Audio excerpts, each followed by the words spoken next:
Les professionnels ont rendez-vous dans Capital avec SFR Pro et Entreprise, solution de mobilité pour l'entreprise. La victoire va à celui qui prend le plus de risques. Jean-Claude Killy.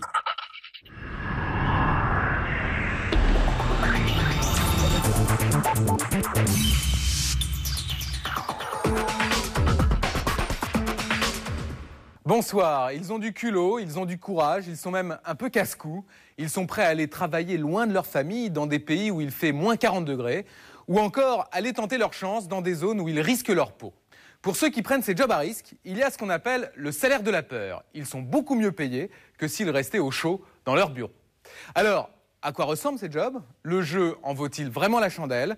Job à risque au salaire, c'est ce soir dans Capital. Si vous cherchez un boulot, vous en trouverez un sans problème sur une plateforme pétrolière. Très bien payée, mais il y a des inconvénients. Pas possible rien ici. Seulement des télévisions, après manger, travail, et marcher. Hey, check for the rabbit, please. Please. Comment vit-on bloqué des mois entiers très loin de la terre ferme? Y a-t-il aussi des risques à travailler sur une plateforme pétrolière? C'est du cinéma. Mais pour Laurence, ça s'est mal terminé. Je me suis rentré un bout de verre et ça m'a sectionné le nerf médian de la main. Profession cascadeuse, longtemps réservée aux hommes, le métier se féminise. Alors, c'est qui le patron? Combien ces femmes de choc sont-elles payées? Quels sont leurs trucs pour vous faire peur sans se faire mal? Il est français. Il a 33 ans et il a fait fortune en Russie. Laurent est VRP de luxe pour des marques françaises. Un job souvent risqué à cause de la corruption et des impayés. C'est assez classique, c'est je vais payer, je paye début mai. Début mai, c'est quand? C'est début mai. Bon, début mai, on est le 11 déjà. Vous verrez comment sur le terrain, il doit jouer en Russie les chasseurs de dettes. Attention tout le monde, ici le parking, le directeur arrive. Christian Rocchini a accepté un job que beaucoup d'autres auraient refusé. Diriger un incroyable hypermarché juste au-dessous d'une mosquée. Dehors, la température est polaire. Ce matin, moins 26. Et pour couronner le tout, cette région musulmane de Chine est au bord de la guerre civile. Alors à quoi ressemble la vie de ce Français du bout du monde? On croit souvent que les jobs très physiques ne sont réservés qu'aux hommes. En fait, c'est de moins en moins le cas.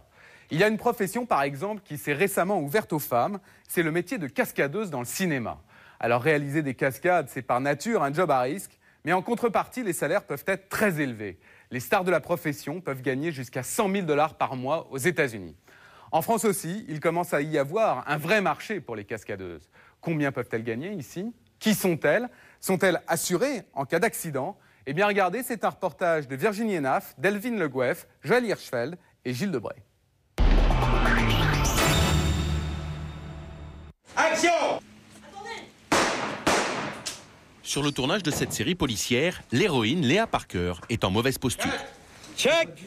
Pour le réalisateur, cette scène était plutôt facile à tourner, mais ça va se corser juste après. Dans la scène suivante, la voiture doit sortir du garage en trombe et foncer sur cette jeune comédienne. Mais avant de régler la cascade, le réalisateur a un petit problème avec le comédien au volant qui n'a pas l'air très à l'aise. Ok, refais une fois là. Ouais, fais-lui faire un petit mouvement comme ça. Parce que... Non, mais il a jamais conduit. Jamais? Jamais. Ah oui, c'est même pas... quelqu'un qui n'a pas le permis. Il n'a pas son permis, il n'a jamais conduit. C'était pas prévu, ça? C'est la surprise. Non, je ne savais pas, moi. Je ne savais pas que celui qui doit conduire à 200 à l'heure la BM machin, et qui lui fonce dessus, n'a pas son permis. Alors dans ces cas-là, vous faites quoi? Vous cherchez une doublure à une tout prix? cascadeuse. Comme Mais ça. une cascadeuse qui a la même coupe de cheveux que... Voilà, comme ça je prends pas de risque. Pour conduire la voiture, ils vont donc prendre un pro. Et pour Julie, ça tombe bien, une cascadeuse est prévue sur la totalité du tournage. Bon. Mais il faut que la ressemblance soit parfaite. Alors, avant la cascade, elle se prépare dans cette camionnette. Elle s'appelle Virginie Arnaud. Même costume, même coupe de cheveux. Les téléspectateurs n'y verront que du feu. Dans le mouvement, comme ça, dans les bagarres, on voit vraiment une forme de visage. C'est vrai qu'elle a le visage long, j'ai le visage long, donc c'est quand même pas mal, ça marche bien. Son nom ne vous dit rien, mais vous l'avez déjà vu. À 34 ans, elle a tourné avec les plus grands. Et voilà. C'est elle qui tombe du mât du bateau des pirates pour Alain Chabat dans Mission Cléopâtre. C'est elle aussi qui se prend un camion en pleine face pour Brian De Palma dans Femme Fatale. Elle sait tout faire, tomber d'une balustrade, se battre à l'épée en faisant des acrobaties et même se faire renverser par une voiture. Elle a doublé des stars internationales, Claudia Schiffer, Bridget Fonda ou encore Carole Bouquet. Ce qui aurait été joli, c'est qu'il fasse un peu le contraire. Toi, tu sais.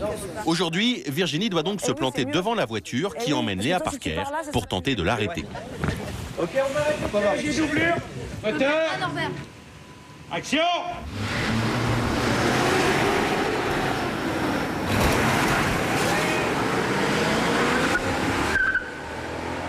Ce n'était pas une cascade très compliquée, mais le réalisateur ne prend aucun risque.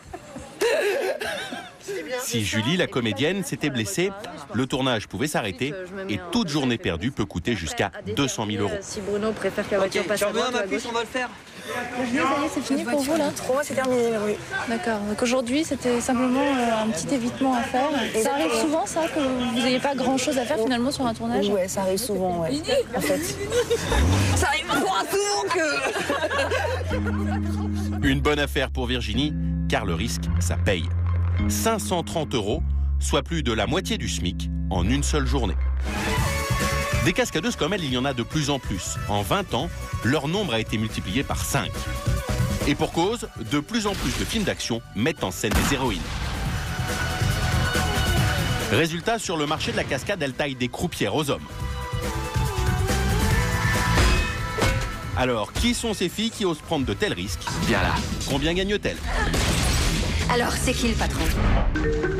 Pendant longtemps, il y avait très peu de scènes d'action pour les femmes. J'ai pas traversé toute l'Afrique là-dessus, moi. Dans cette scène du film Le Léopard, la seule action un peu risquée de Dominique Lavanant, c'était de conduire ce camion. À cette époque, pour doubler une femme, les réalisateurs embauchaient des hommes, même barbus. En fait, c'est Michel Julienne qui conduit le camion, mais filmé de loin pour qu'on ne le reconnaisse pas.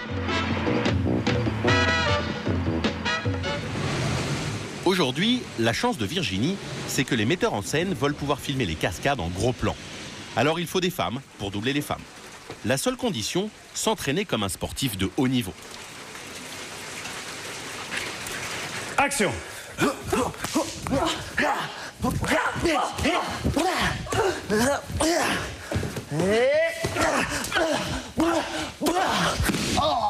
Pas mal. Pas mal, mais on sent quand même un peu de précipitation.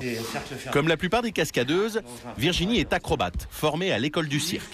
Elle a commencé la cascade par hasard, dans un spectacle au Lido, et elle travaille pour le cinéma depuis 10 ans. Désormais, elle connaît tous les trucs.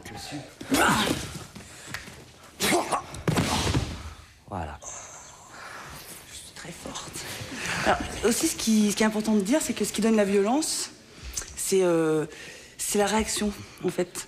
Alors, il y a celle qui donne le coup et c'est celui qui reçoit. Et celui qui reçoit, je pense que c'est encore plus important que celui qui donne. Parce que c'est lui qui va donner la sensation, le mal qu'on... La sensation de puissance. La sensation de puissance, exactement. Et maintenant, tu viens avec moi. Allez. Allez. Comme cascade, il y a beaucoup plus périlleux. Voilà. Encore. Non mais encore, enchaîne-le parce que c'est intéressant. Et tu me le fais de plus en plus fort.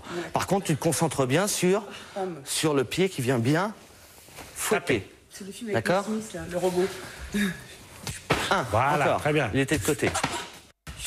C'est son mouvement de pied qui va faire que c'est les fesses qui vont être touchées et pas du tout les parties génitales. Voilà. Et voilà. Et elle ne regrette pas son choix. Les cascades lui rapportent 3 fois plus que les acrobaties au cirque. Alors c'est ici que vous habitez? Oui, c'est ici. Ça se passe bien avec un salaire de cascadeuse, on peut quand même s'offrir une petite maison en banlieue. Ouais, quand on travaille, on gagne bien sa vie. Ouais, bon, on la gagne pas longtemps, mais on la gagne bien. C'est tout le problème. Le métier est bien payé, mais il n'y a pas de boulot pour tout le monde. Virginie se débrouille bien. En moyenne, elle gagne 3 500 € par mois. Et en plus, elle n'a même pas à chercher du travail, car la règle, c'est que les directeurs de casting vous appellent directement. Et vous travaillez souvent?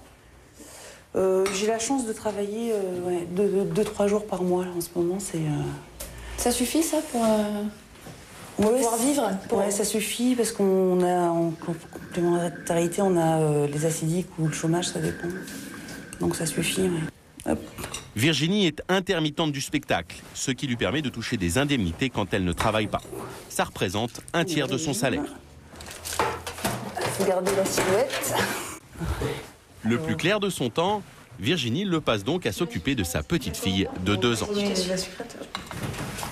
Ça ressemble à une petite vie tranquille, mais sur les plateaux, c'est hautement risqué. Le choc a coûté la vie à un caméraman sur le tournage de Taxi 2. La Peugeot 406 du héros devait s'élancer sur un tremplin avant de retomber sur une couche de carton. En fait, la voiture a atterri 10 mètres trop loin et a fauché le caméraman. Un mort, 2 blessés graves. L'affaire Taxi 2, tout le monde s'en souvient. Des accidents aussi dramatiques, heureusement, c'est exceptionnel. Mais à chaque cascade, Virginie risque de se blesser. Ça lui est arrivé il y a 8 ans sur le tournage de la série Highlander. Alors, on va t'expliquer un petit peu les scènes. Elle devait passer à travers cette fenêtre et chuter simplement vêtue d'une chemise de nuit. C'était dangereux. On est des filles et on est tout le temps habillées très légèrement et on n'est pas assez protégées. Donc là, j'étais en chemise de nuit. Donc j'avais les jambes nues, j'avais juste des petites protections sur les genoux et sur les coudes. Malgré les répétitions, ça ne s'est donc pas passé comme prévu.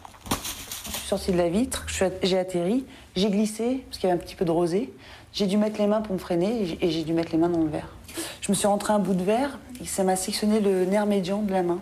Résultat, 1 mois et demi en arrêt maladie, elle a juste touché la Sécu, car étonnamment, elle n'a pas d'assurance particulière.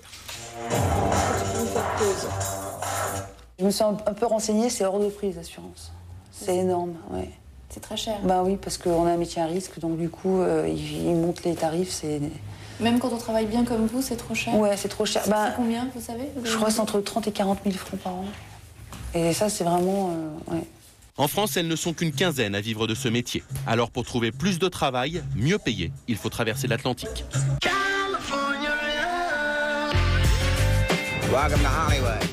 Ici, 80% des grosses productions sont des films d'action.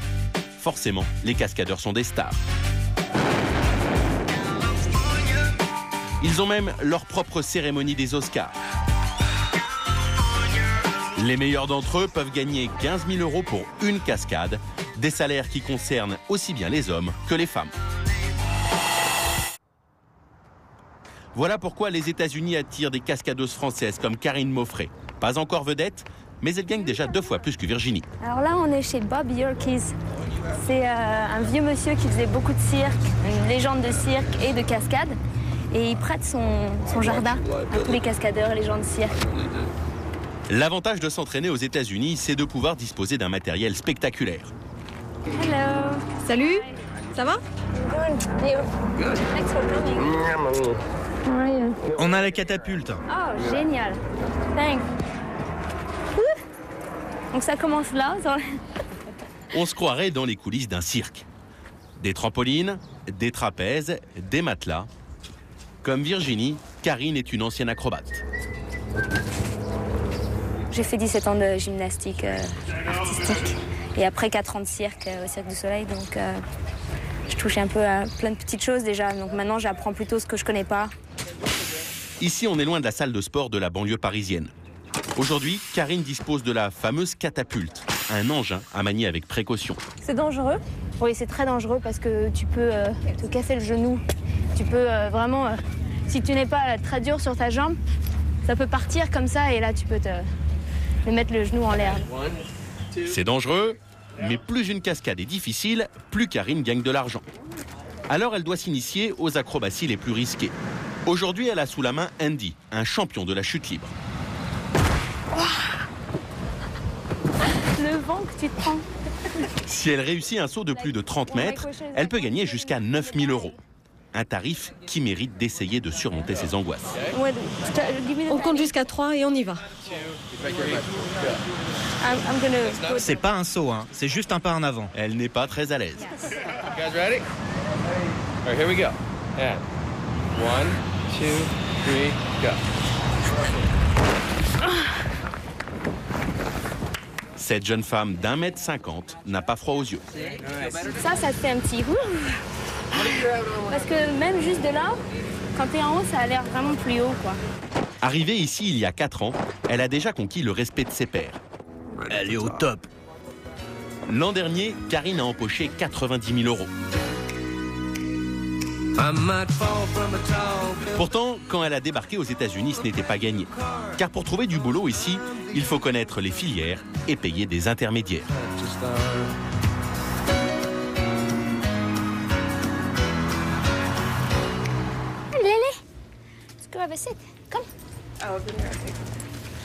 Karine s'est très vite intégrée dans le milieu de la cascade. Sa première colocataire, c'est Lee. Tout simplement la doublure de Demi Moore dans G.I. Jane. Mais surtout, elle est devenue une vraie américaine grâce à Jade, son mari. Leur histoire ressemble à un conte de fées. C'est au Cirque du Soleil que la princesse de l'acrobatie, Karine, a rencontré son prince charmant, un funambule. L'année dernière, ils se sont mariés sur un fil en France, un petit événement dont la presse a parlé. T'as mal au genou? Grâce à son mariage, elle a obtenu la carte verte, indispensable pour travailler ici. Mais pour trouver du boulot aux États-Unis, il faut commencer par payer. Ce matin, elle vient de recevoir une lettre du syndicat des acteurs à qui elle est obligée de verser de l'argent. Et elle ne va pas être déçue. Tu payes un pourcentage de ce que tu as gagné grâce à eux. Quel pourcentage à peu près? Je vais te dire ça tout de suite. Parce que je ne me rappelle pas tout à fait. Ça dépend de combien tu as travaillé dans les derniers 6 mois. Ou est-ce que c'est par quart, je ne sais plus. Donc là...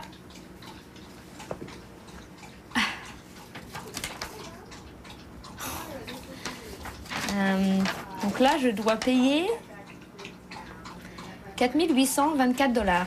C'est beaucoup? C'est énorme? Oui, c'est énorme, c'est pas normal. C'est parce que vous avez beaucoup travaillé? C'est cela.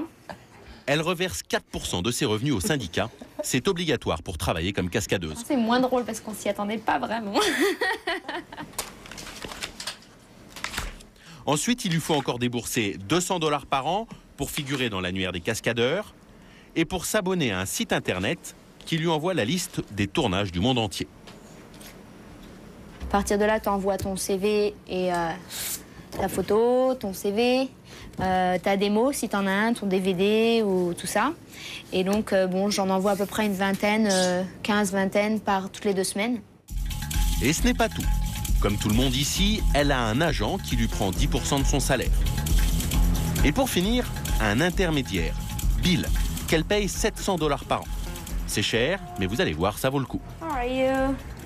Salut, ça va? Hey. Hi, how are you? Good. So, just can you see what's going on? Bon, je viens voir ce qui se passe aujourd'hui. There's some stuff. Ok, on peut vérifier. Bill, c'est un peu l'ANPE de la cascade. Il détient la liste de tous les tournages de la journée à Hollywood. C'est dans ce classeur que Karine va trouver les adresses des tournages, les horaires et les noms des responsables des scènes d'action. Ok, aujourd'hui on a Alias. Ouais. Yours, mine and ours. Your Minds and Hours avec Ernie Orsatti. Oh, yeah, okay. Alors vous décidez quoi?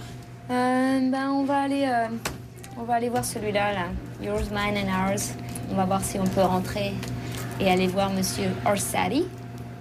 Donc voilà, c'est notre seule possibilité aujourd'hui, en gros. D'accord. C'est parti. Bye. See you later. Take care, have a good one. Pas question d'attendre. Le soir même, elle se rend sur le plateau. C'est à 1 heure de route, elle y débarque à 10 h du soir pour tenter de décrocher un rôle. Ça vaut le coup? Les 3/4 du temps, ça vaut pas le coup. Parce qu'on trouve personne ou alors ils ont fini de tourner ou t'as pas le droit de rentrer sur le lieu du tournage. Mais une fois de temps en temps, ça marche et t'as du boulot à la fin, donc oui, ça vaut le coup. Le tournage se passe au bord de l'eau et les scènes d'action sur un bateau.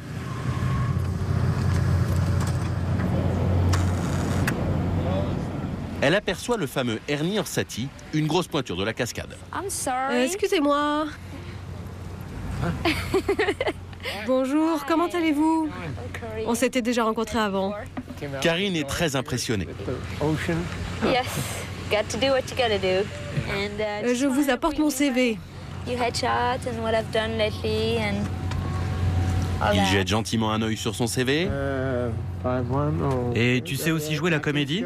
Oui, bien sûr, mais avec un accent français. Il y aurait bien eu un rôle pour elle, mais il est déjà pris.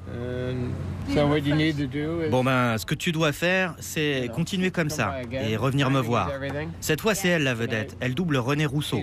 Toi, t'as loupé le rôle à 60 cm.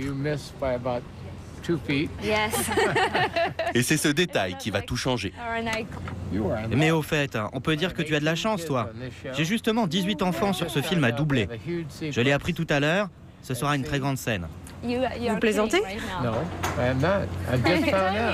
Une petite taille pour doubler un enfant, voilà ce qui sauve Karine.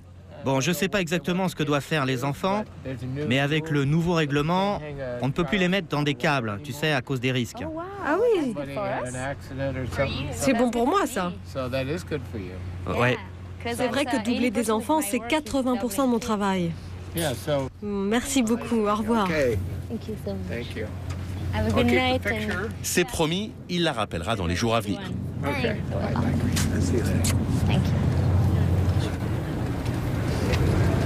Alors, t'es contente? Ah oui, il est super sympa. C'est pas tous les jours. Dès le lendemain, elle s'est levée aux aurores pour un tournage qu'elle ne veut absolument pas rater. C'est un de ceux qui lui rapporte le plus. Grâce à son agent, elle a décroché un rôle dans une publicité pour une banque. Lui, c'est Chobi, le responsable des cascades. Dans la pub, il s'agit de montrer que dans cette banque, on ne perd pas de temps avec la paperasse. Vous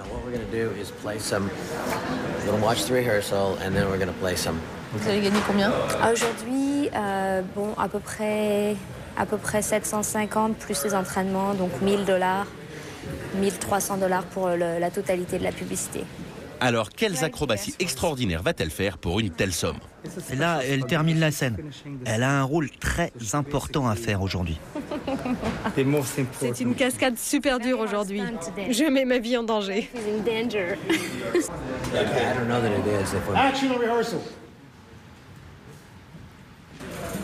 Le héros de la publicité, c'est ce dossier qui voltige de main en main. Et regardez bien ce que Karine va faire pour $1300. Attention, ouvrez bien les yeux. Et hop, une roue sur une main, $1300 dans la poche.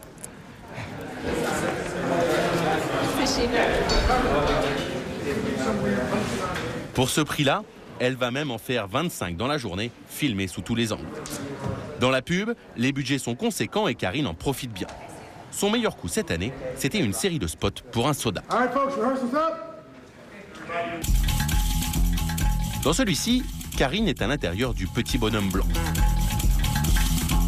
Tenue par des câbles, elle a dû chuter de plusieurs mètres. Il a fallu 10 jours de travail pour tourner 4 spots. Ça lui a rapporté 48 000 €. Grâce à son métier, Karine a du temps pour s'occuper de sa maison. Ah, elles sont trop belles, celles-là. Hein. Et de son jardin. J'essaye d'apprendre toutes les choses qui vont me servir plus tard quand il va falloir que je me recycle. Pourquoi? Parce qu'on ne peut pas cascadeur. Moi, j'ai pas l'intention d'être cascadeuse jusqu'à perpète. Enfin, je pourrais pas de toute façon parce que bon, les filles, faut que ça ait des bébés à un moment donné, donc. Et des bébés, elle en veut assez vite. Alors c'est sûr, d'ici 2 ou 3 ans, elle fera une pause pour élever ses enfants. Et des petites fraises là. Je vous propose maintenant de partir pour le pays où tout semble possible quand on veut gagner beaucoup d'argent, la Russie. La Russie, c'est d'un côté un pays en plein boom avec un taux de croissance de 7% par an, et de l'autre, un pays gangréné par la corruption.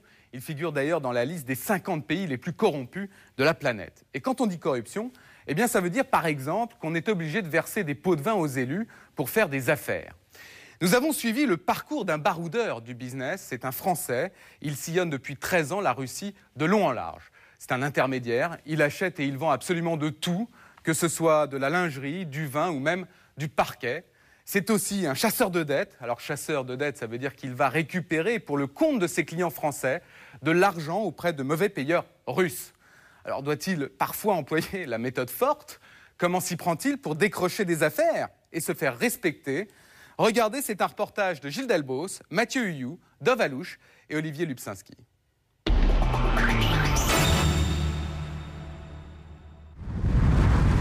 34 degrés, à l'ombre des murs du Kremlin. Au volant, fidèle entre les fidèles, Léonide, le chauffeur. À droite, son patron, un homme d'affaires français pour qui, depuis 13 ans, la Russie est un terrain de chasse. Bonjour, j'ai rendez-vous avec Igor. Laurent Dubois, 33 ans. En cette fin d'après-midi, il a rendez-vous dans une société à la réputation sulfureuse. Dans cette banlieue de Moscou, chez celui qui règne sur le business de l'alcool en Russie, pour négocier au nom d'un marchand de vin français. Comme dans les films d'espionnage, ici dans les affaires, il y a toujours des gros malabars en uniforme, de jolis pépés. Veuillez patienter. Très bien. Et des histoires d'hommes, des vrais. Oh, salut. Bonjour, cher ami. Comment vas-tu? Ça va et toi? Bien, hein? Igor, le neveu du patron. Une gueule d'ange, celui qu'on montre aux caméras. Ici, nous avons 12 000 mètres carrés d'entrepôt.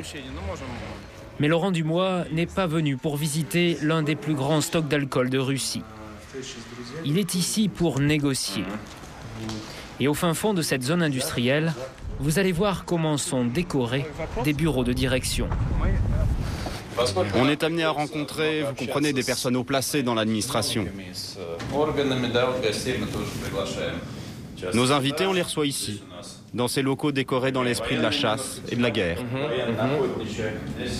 On fait tout pour être agréable avec nos clients. Tu leur montres la piscine? Non, l'endroit n'a pas été rangé. Pas le temps de profiter de la piscine et du sauna. Notre homme est pressé. Il ne lui reste que quelques jours pour trouver un moyen de faire parvenir en Russie des palettes d'alcool que des clients français veulent exporter. On a toujours des problèmes quand on veut faire entrer des échantillons d'alcool en Russie.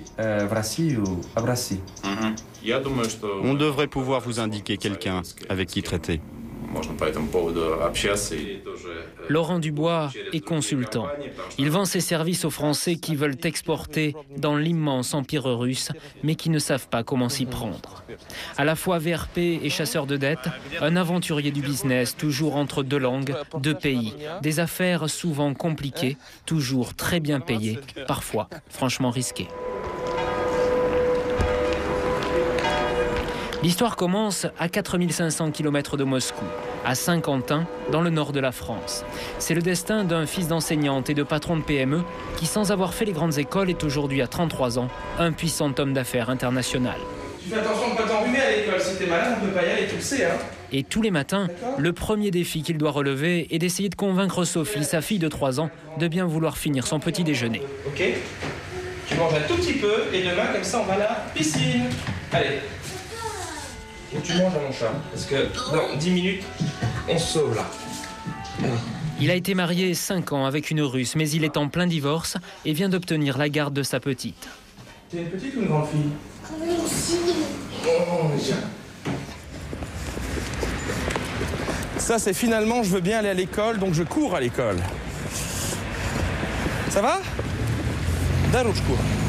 Machine niet, można. Voilà pourquoi ce jeune businessman ambitieux ne prend jamais aucun rendez-vous avant 9h du matin. Au revoir.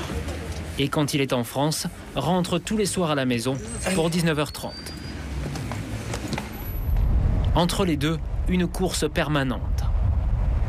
Au volant, toujours un chauffeur. Ici, il s'appelle Stéphane.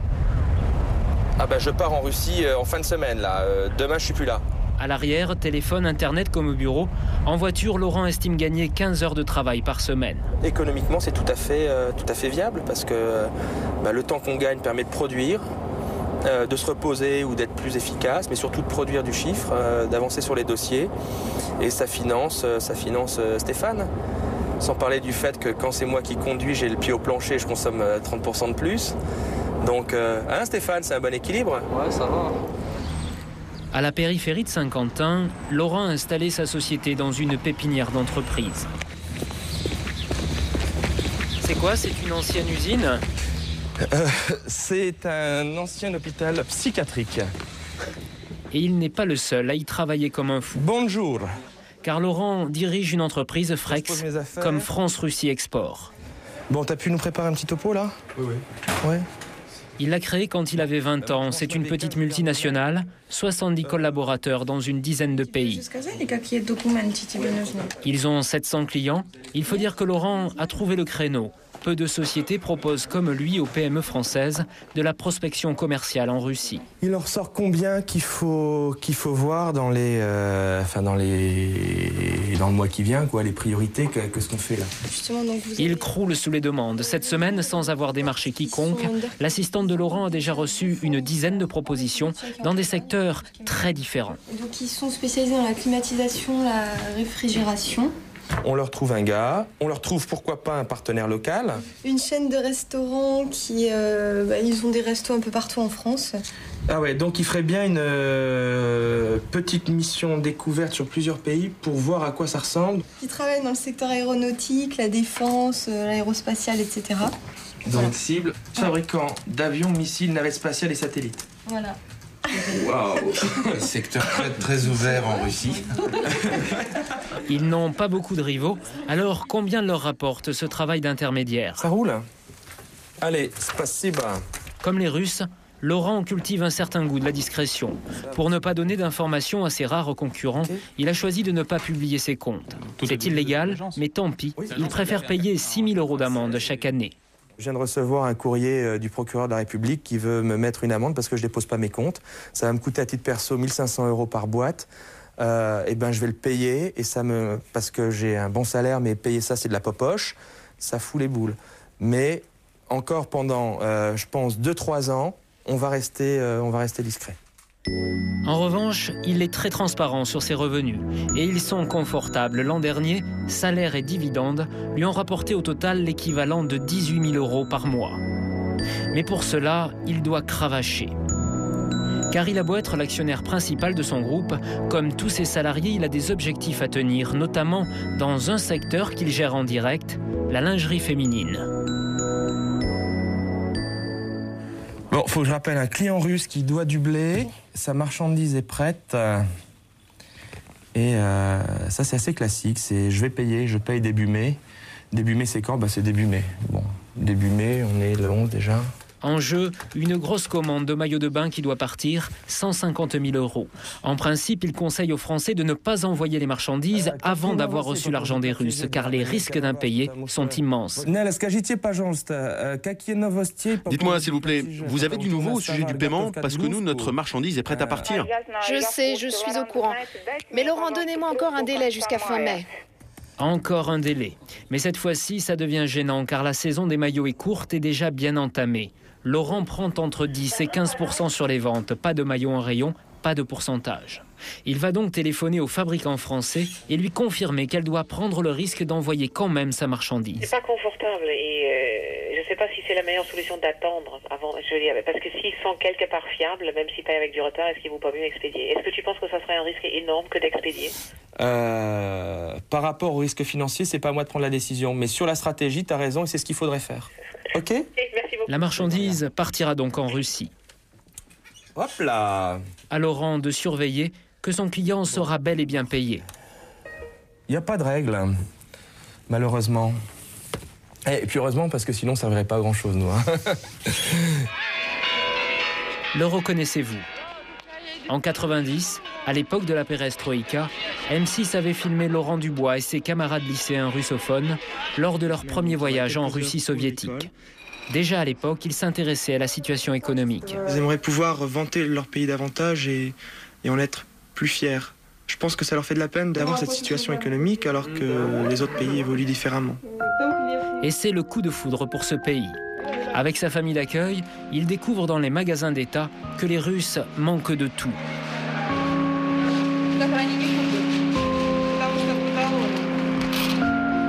2 ans plus tard, lors de la chute de l'URSS, alors qu'il est étudiant dans une petite école de commerce, il profitera d'un stage pour créer son entreprise d'import-export. Il vend de tout, des collants, de l'aspirine. Depuis, la Russie a bien changé, mais Laurent ne l'a plus quitté. Qu'elles sont loin, ces images de l'Est, tristes et gris. De ce Kremlin derrière le mausolée de Lénine, qui si longtemps avait résisté au capitalisme et à la société de consommation.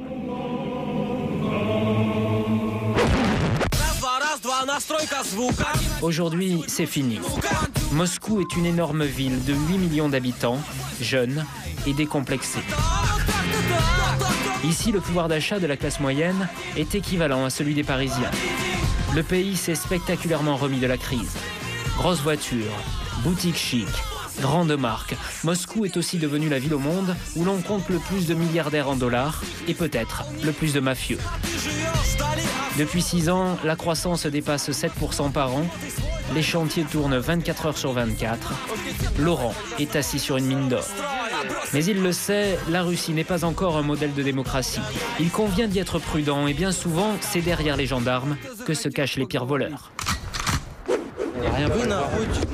Nous filmions Laurent sur la place Rouge depuis moins d'un quart d'heure quand 2 agents de la sécurité du Kremlin nous arrêtent. Ils vont nous racketter, un peu comme si 2 policiers nous avaient dépouillés sur les trottoirs de l'Élysée. Tu éteins ta caméra et tu la vires. Pour effectuer un tournage professionnel, il faut une autorisation. Pour un tournage amateur, pas de problème. À ce moment, notre guide russe prend le relais et va négocier directement avec les agents qui se font plus menaçants. Qu'est-ce qui me prouve que vous n'êtes pas en repérage pour une action criminelle? Mais non, ne vous inquiétez pas. Bon, on va peut-être régler ce problème ici, d'accord? Et comment vous voulez le régler avec moi? On va se mettre à l'écart? On y va. Vous restez ici pour l'instant. $100? Non, ça va pas le faire. Pourquoi? C'est un tournage commercial, 150 et on n'en parle plus. D'accord. Est-ce que je peux sortir l'argent ici? Allez, viens ici. C'est bon, il y a le compte? Oui. Ok, on y va. Et c'est fréquent, ce genre d'événement? Bah, c'est toujours fréquent. Enfin, dès qu'il y a un moyen de récupérer un peu de sous, je crois que les gens qui ont ce pouvoir ne s'en privent pas. Ça fait partie des petites choses qui pourrissent la vie, ici. À côté de tout ce qu'il y a d'extraordinaire, bien sûr. Hein. Ici, pour être en sécurité, il faut un bureau et particulièrement bien gardé. Allez-y. Le parking est sur le toit. Depuis 4 ans, il loue ici 600 mètres carrés pour 25 000 € par mois. Des prix comparables à ceux de Paris. Bonjour. Salut Irina. Mais il lui faut de la place. Bonjour tout le monde. Car il emploie à Moscou une trentaine de salariés et Monsieur Dubois a besoin de son petit confort. Qu'est-ce que vous faites? Prendre une petite douche quand même avant d'aller chez les clients, là, parce qu'avec la nuit passée dans l'avion... On va passer chez vous pour vous doucher? On va aller là, au bureau. On a notre petite douche. On a souvent des collaborateurs qui reviennent de voyage. Et on passe beaucoup de temps dans les avions. Donc, nous sommes organisés. Merci. Le bureau de Moscou, ça n'est pas Laurent qui le dirige, mais Denis et Vladimir, 2 Russes qui ont fait leurs études en France. Le reste du personnel est quasi exclusivement féminin. Ces jeunes femmes sont commerciales, chacune sur un secteur. Oksana, la lingerie. Svetlana aussi. Nastia, les vêtements de sport. Tatiana et Olga, la décoration et les tapis de luxe, une équipe de charme plutôt bien payée, jusqu'à 3 000 € par mois pour une commerciale expérimentée. Je peux vous poser une question indiscrète? Oui. Qui est-ce qui s'occupe du recrutement ici? Le recrutement, c'est Denis. Vous, pas du tout? Ah non, j'ai pas le temps, non. Non, et Denis est en charge de tout ce qui est administratif, y compris le recrutement. Pourquoi cette question? Oui, on est des équipes très efficaces. Il représente ici des fabricants de produits de grande consommation, de vêtements ou aide des industriels à s'implanter. Mais il refuse les trop grosses affaires. Car Laurent sait qu'ici, la vie peut se perdre facilement au détour d'un gros coup. Un de ses amis en a fait la malheureuse expérience. Je me souviens d'un de mes bons copains. Quand j'ai démarré, j'avais 20 ans. Je l'ai connu à 20 ans. Igor. Il avait des moyens extraordinaires. Et puis un jour, je passe le voir au bureau, c'était l'effervescence, ils emballaient les cartons, il avait les larmes aux yeux, il me dit « Mon frangin, on se voit plus, je me barre en Israël, on veut ma peau, je me casse. » Il a gagné de l'argent, mais il a dû se casser. Moi, la Russie, j'y suis et je vais rester encore, je pense, des années. Vous avez des nouvelles de cet ami? Jamais de nouvelles. Et on était très très proches. J'ai jamais eu de nouvelles. Je sais pas ce qui est devenu. Depuis, Laurent préfère multiplier les petits business. Et représenter des marques françaises en Russie, c'est un vrai travail de fourmi. Pour être sûr qu'il sera payé, Laurent préfère aller vérifier lui-même que la marchandise envoyée est bien en rayon. Souvenez-vous, les maillots de bain. Voilà une des boutiques de l'enseigne qui les a commandés. Bonjour. Bonjour, je vais chercher la responsable. Très bien. Les maillots sont censés être arrivés la veille. Si tout va bien, les Russes devraient payer un acompte dans 2 jours. C'est toujours prendre un risque d'envoyer de la marchandise sans être payé. Maintenant, un client qui a pignon sur rue ne peut pas se permettre de faire n'importe quoi. Donc ça aussi, c'est notre garantie. Vous avez vu, c'est une très belle boutique. Il en a 40 comme ça. Et c'est quelqu'un qui... Si s'amuse à ne pas payer, ça se saurait très vite. Ça se saurait très vite, mais c'est pas le genre de la maison. Laurent est donc surtout venu vérifier que les articles qu'ils ont pris le risque d'envoyer sont bien en rayon. Car n'oubliez pas, il touchera 15% sur chaque maillot vendu. Malheureusement, on a une seule ligne. Ça serait bien de présenter plus. Et où sont les autres lignes? Vous n'avez pas commandé ou vous n'avez pas reçu? On a reçu hier une livraison. Pour l'instant, tout est là. Les clients aiment beaucoup la collection Léopard et celle avec des feuilles vertes. Très jolie collection. Moi-même, j'ai acheté 2 ensembles. Ah ouais? Oui, 2 ensembles, c'est très pratique. Cela fera toute la saison, c'est idéal pour les vacances. Ça se vend bien et pourtant le moindre string est à 500 €, 2 fois plus cher qu'à Paris. Si tout va bien, Laurent peut espérer encaisser 50 000 € dans ce dossier grâce à son travail d'agent. À condition bien sûr que le Russe veuille bien payer son fournisseur. Et selon lui, en Russie, dans 30% des cas, ça se passe mal. Ce jour-là, justement, il est mandaté par un Français qui a été floué. Il doit aller rencontrer un homme que nous appellerons Sergueï, qui n'a jamais payé 230 000 € de marchandises reçues de France. Ça commence à faire lourd. Pour Laurent, l'enjeu est important. Il gardera 20% des sommes recouvrées. Et il ignore si cet homme peut se montrer agressif. Et si je sentais un véritable risque physique, là je décroche, c'est clair. On n'est pas là pour se faire dégommer. Parce que ça peut aller jusque-là? Non, et la Russie change, je crois que les bandits de grand chemin, c'est quand même terminé. Sont si il y a mauvaise foi, ce sont des bandits en col blanc. Je vous dis, des gens très intelligents. Il y a des belles voitures, il y a de l'argent ici. Pour comprendre ces méthodes, nous l'avons accompagné en caméra cachée. Mais à peine entrés, nous nous heurtons à des cerbères fort soupçonneux. Ouvrez votre sac. Computer. Ordinateur. Ok, ordinateur. Ceci dit, là, c'est un peu flippant quand même, parce que s'il demande à ouvrir votre sac, on est... Dans notre sac, il y a la caméra. Longue minute d'attente. Jusqu'à ce qu'arrive le fameux Sergueï. Laissez, c'est pour moi. Un homme rond d'une 50aine d'années qui nous conduit rapidement dans ses bureaux. Le dossier est là-bas, ouais. Tu te mets derrière? Laurent attaque directement. Dans son ordinateur, il a les bons de livraison et toute la comptabilité du fournisseur français. Document à l'appui, il va impressionner Sergueï. Alors d'après nos calculs, nous avons envoyé pour 800 000 € de marchandises et en face, nous n'avons reçu pour paiement que 577 000 €. Mais Sergueï affirme avoir déjà payé la quasi-totalité de sa dette. Pour preuve, il va même présenter des ordres de virement pourtant émis depuis des comptes secrets dans des paradis fiscaux. Il est relativement transparent, il n'y a pas de tension. On réfléchit, on travaille, il a des arguments et en même temps il me sort des documents que la plupart des Russes ne gardent jamais. Et pour cause. Des documents qu'il ne vaut mieux pas conserver car ils sont la preuve que Sergueï utilise un montage pour frauder le fisc. Et le problème vient peut-être de là. C'est courant ici, le Russe utilise les services d'intermédiaires et de sociétés écrans. Ça permet de dissimuler des sommes et de dégager des fausses factures, mais ça peut être dangereux. Une partie de l'argent semble avoir disparu et Sergueï affirme de son côté qu'il n'a jamais reçu toute la marchandise. J'ai l'impression que chez l'intermédiaire, il y a une double comptabilité. Tu veux dire que le problème est chez l'intermédiaire? Non, non, moi je dis rien. Dis-moi franchement. Pour moi, ce n'est pas important. Pour vous peut-être, mais à mon avis, tout n'est pas clair là-bas. C'est pas possible que depuis 2 ans, on n'ait eu que des problèmes, rien qu'avec eux. Alors que ça marche très bien avec mes autres intermédiaires. Sergueï a finalement reconnu 58 000 € de dette qu'il est prêt à payer. Mais pour retrouver le reste, l'enquête de Laurent s'annonce beaucoup plus compliquée. Il faudra sortir un petit peu, je dirais, des murs de cette société et retourner voir un peu ce qui se passe du côté de l'intermédiaire. До свидания. Les intermédiaires, une spécialité russe.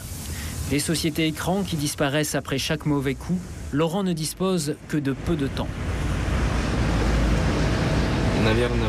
C'est sans doute ce bâtiment-là. Il a le nom et l'adresse d'une des sociétés écrans où de l'argent semble avoir disparu à tout hasard. Il tente d'y passer. Bonjour, la société Best Product se trouve bien ici? Appelez l'accueil. Vous avez le numéro de la société? Non mais sinon, c'est dans ce bâtiment ou c'est plus loin? Téléphonez à l'accueil, ils vous renseigneront. À l'accueil, il n'obtiendra rien. Cet intermédiaire, une femme, a bien sûr disparu, changé d'adresse. Il lui faut tenir au courant son client français. Ouais, c'est Laurent. Bon, j'ai essayé de passer, dire bonjour à Inès, mais l'ancien nom de société, le nouveau qu'on m'avait donné, ne sont plus à l'adresse indiquée. Voilà. Ok? Ciao.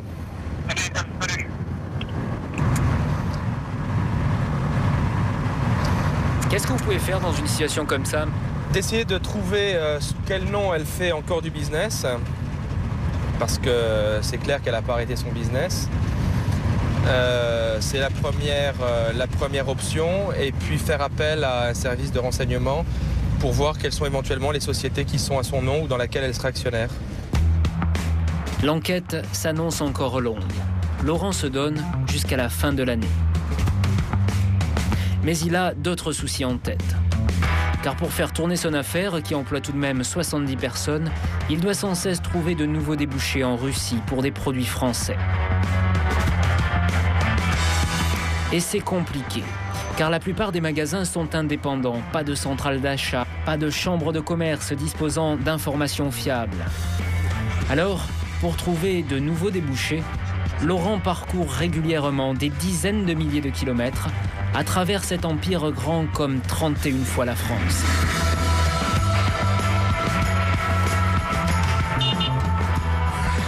Oui maman, c'est Laurent. Bah, écoute, je suis sur le tarmac à Moscou. Je voulais faire une petite bise à Sophie et prendre des nouvelles avant de décoller pour Irkoutsk. Problème avec les lignes intérieures russes, on ne sait jamais vraiment quand on arrivera. Ça, c'est un Tupolev 154 apparemment. Ça vole bien?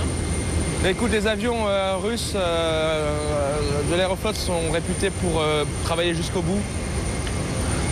Donc vous verrez bien.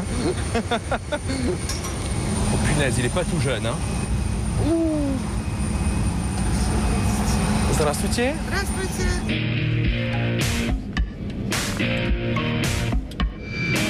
Et c'est parti. Pour 5000 km, plein est, direction Irkoutsk, au sud de la Sibérie. Une ville prometteuse, 700 000 habitants. Laurent n'y a jamais mis les pieds, mais il espère bien y trouver des commerçants pour placer des produits. À bord, règne une joyeuse ambiance de troisième mi-temps. Bouteilles d'eau de vie, canifs et tranches de lard. Laurent, en commercial expérimenté, essaye très vite de nouer des contacts. Et comment tu t'appelles? Comment? À notre rencontre. Ces deux-là sont entraîneurs d'une équipe de lutte, rien de captivant pour Laurent. Mais juste derrière, il trouve quelqu'un de bien plus intéressant. On va commencer dans l'avion, hein. Qu'est-ce que vous cherchez? Carte de visite, parce que le gars qui est derrière a des magasins de lingerie, ça tombe bien, je vais lui en vendre. C'est ça? Bah Irkoutsk. Échange de cartes, Valérie et sa femme ont 3 boutiques à Irkoutsk. Je représente 2 marques de lingerie françaises, Chantel et Passionata. Ce sont les concurrents directs de votre fournisseur. On peut se rencontrer demain et je vous montrerai. Jamais pris au dépourvu, Laurent a emporté ses catalogues en cabine. L'affaire s'annonce plutôt bien partie. Il vient de se fâcher avec notre concurrent direct. Ah ouais, qui est un gros naze fini, et à mon avis, ça peut le faire. 6 heures de vol et à peine 3 heures de sommeil pour enfin arriver à Irkoutsk, la ville où Jules Verne avait situé les aventures de Michel Strogoff. Nous voilà en Sibérie. Sibérie. Mais Laurent ignore encore qu'ici, pas grand-chose n'a changé depuis les Cosaques. De la boue devant l'aéroport, des maisons traditionnelles en bois et en mauvais état.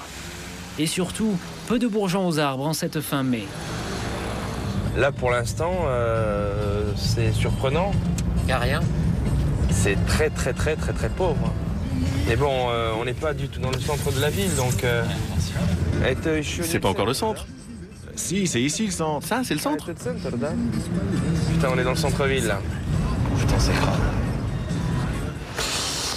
Malgré ce paysage tristouné, Laurent est sûr qu'il y a d'importantes perspectives commerciales ici. Les catalogues, les docs... Il a d'ailleurs emporté des échantillons et tous les catalogues de ses principaux fournisseurs français.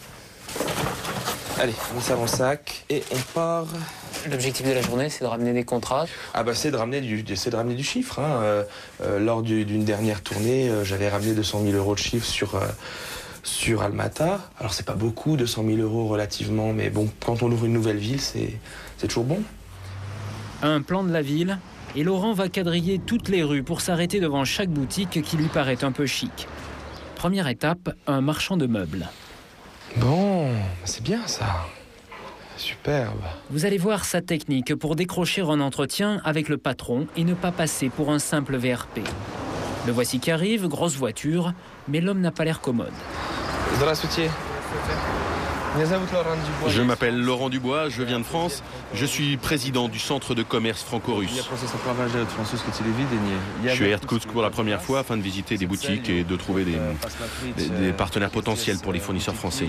Vous auriez 2 minutes ? Il s'est présenté en tant que président d'une association qu'il a effectivement créée, mais glisse aussi sa carte de visite commerciale. Je représente plein d'entreprises dans toutes sortes de secteurs différents, notamment des accessoires et de la déco d'intérieur. Je fais des fleurs artificielles qui se vendent très bien à Moscou et dans plein d'autres villes. Bonne pioche, l'homme règne sur 6 ou 7 boutiques de déco dans la ville et une commande devrait suivre. Laurent ne l'aurait jamais trouvé s'il n'était pas venu sur place. Et d'être français, c'est un plus ? Je suis sûr que j'ai 10 fois plus de chance. Ils n'osent pas nous jeter forcément comme ils le feraient avec un Russe qui débarquerait avec son petit catalogue.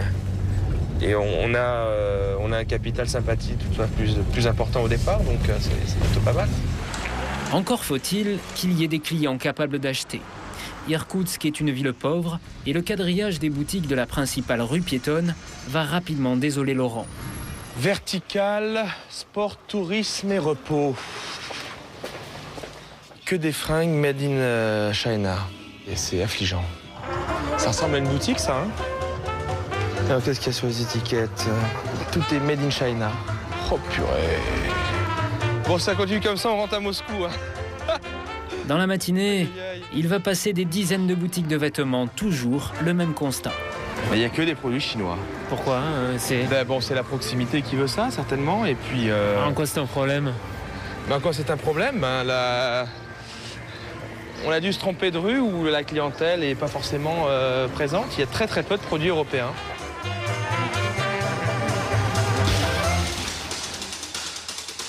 C'est pas très bon pour le business, alors. C'est pas top pour le business. Mais attendez, la journée n'est pas finie. Eh ben ça démarre mal. Ultime espoir, Valérie, vous vous rappelez, c'est le marchand de culottes qu'il a rencontré dans l'avion. Oh. Bonjour. Bonjour. Est-ce qu'à lui au moins, il va pouvoir placer un peu de camelote? Et voilà, c'est notre boutique. Valérie lui a dit dans l'avion qu'il avait dans ses magasins une marque française qui se vend très bien. Ici, nous avons les produits Marc-André dont on t'a parlé dans l'avion.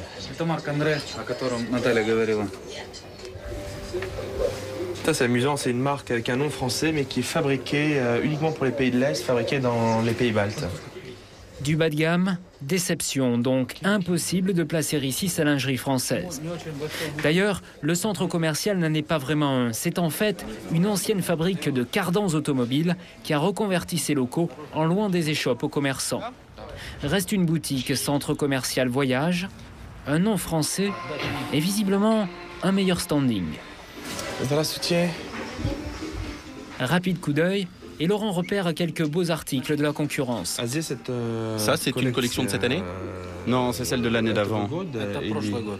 Ah, l'année dernière. Et vous achetez que des invendus? Non, on s'est fait avoir. On nous l'a vendu comme une nouvelle collection. Je suis sûr que vous devriez essayer Passionata. Ouais, d'accord. Mais sérieux, hein? Sérieux. Quand vous serez à Moscou, passez à notre bureau. On regardera les prix et puis on verra ce qu'on peut faire à notre niveau pour un soutien commercial.